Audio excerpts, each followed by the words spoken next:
शराब के मुद्दे पर नीतीश कुमार की पलटी। क्या लोकसभा चुनावों में करेगा उलटफेर? दरअसल इस सवाल को पूछने की वजह यह है कि बिहार में शराबबंदी एक ऐसा मुद्दा है जिसको लेकर नीतीश कुमार शुरू से ही अपनों और विरोधियों के निशाने पर रहे हैं। चाहे नीतीश कुमार किसी भी गठबंधन में क्यों नहीं हो, शराबबंदी के मुद्दे पर सहयोगी नेताओं और विपक्षी नेताओं दोनों ने ही उन्हें घेरा है। यानी कि शराबबंदी पर नीतीश कुमार कहीं ना कहीं हमेशा ही अकेले रहे हैं। लेकिन अब नीतीश कुमार ने कुछ ऐसी घोषणा कर दी है जो आगामी चुनावों को भी प्रभावित करता हुआ नजर आ रहा है। दरअसल देश में लोकसभा चुनावों की आहट सुनाई देने लगी है और इस बार बिहार केंद्र की राजनीति का केंद्र बनता हुआ नजर आ रहा है। ऐसे में बिहार के राजनीतिक दल ऐसा कोई भी मौका छोड़ने के पक्ष में नहीं है जिससे कि पार्टी को चुनावों में नुकसान हो। खासकर बात जदयू की करें तो नीतीश कुमार इस बार प्रधानमंत्री की रेस में शामिल नजर आ रहे हैं।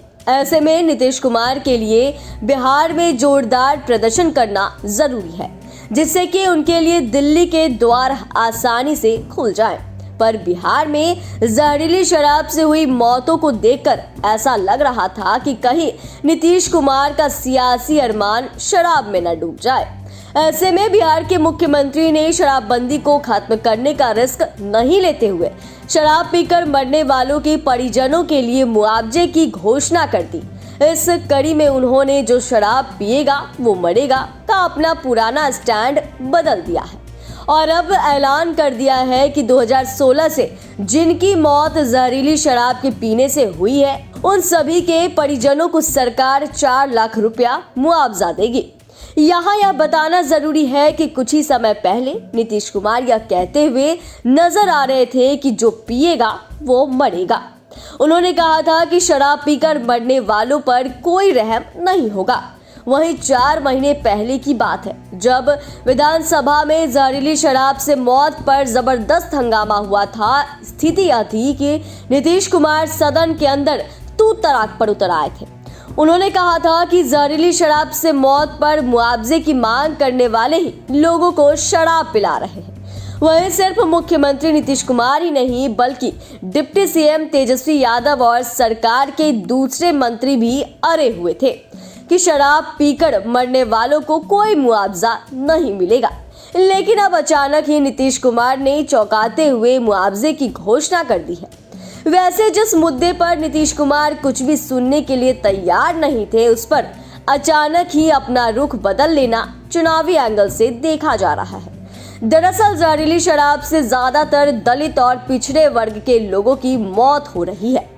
वहीं हर घटना के बाद अंदर ही अंदर लोगों में आक्रोश बढ़ता जा रहा है। दूसरी तरफ भाजपा, लोजपा, रामविलास और रालोजपा इन मुद्दों को लेकर लगातार आवाज उठा रही है। जाहिर सी बात है कि इसकी वजह से दलित और पिछड़े वर्ग के लोग इन पार्टियों के ज्यादा करीब आते नजर आ रहे हैं। देखें तो बिहार में दलित और महादलितों की कुल 44.2% आबादी है। ऐसे में इस वोट बैंक को नाराज रखना चुनावी दृष्टिकोण से नीतीश कुमार के लिए नुकसानदायक साबित हो सकता है। इसीलिए नीतीश कुमार ने लोकसभा चुनावों से पहले सबसे बड़ा दांव खेलते हुए जहरीली शराब से मरने वालों के मुआवजे के मुद्दे पर यू टर्न मारा है। हालांकि भाजपा को भी कहीं ना कहीं यह एहसास है कि नीतीश कुमार ने चुनावी ब्रह्मास्त्र चला दिया है। इसीलिए पार्टी के नेता इस मुद्दे को भी अपने पक्ष में भुनाने की कोशिश कर रहे हैं। बता दें कि बिहार सरकार के इस फैसले पर भाजपा ने स्वागत किया है। बीजेपी नेताओं ने कहा है कि भाजपा के दबाव के बाद नीतीश कुमार ने फैसला लिया है। बीजेपी विधायक नीरज कुमार बबलू ने कहा कि बीजेपी तो बहुत दिन से ये बात कह रही थी कि शराब से जिस किसी की मौत हुई है उसके परिजनों से जाकर मिलिए और आश्रितों को मुआवजा दीजिए। लेकिन नीतीश कुमार सिर्फ यही कह रहे थे कि जो पिएगा वो मरेगा। उन्होंने तो यहाँ तक यह कह दिया कि बीजेपी ने अब मुआवजे की मांग उठाई। तब आखिरकार नीतीश कुमार जी के कानों पर जू रेंगा और उन्होंने इस तरह का फैसला लिया।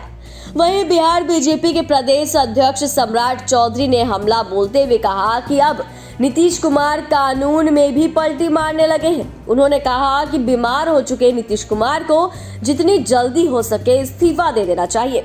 यानी कि शराब के प्रति नीतीश कुमार के इस दाव ने बिहार के राजनीतिक पारा को बढ़ा दिया है। ऐसे में देखना दिलचस्प होगा कि लोकसभा चुनावों में यह मुद्दा क्या प्रभाव डालता है।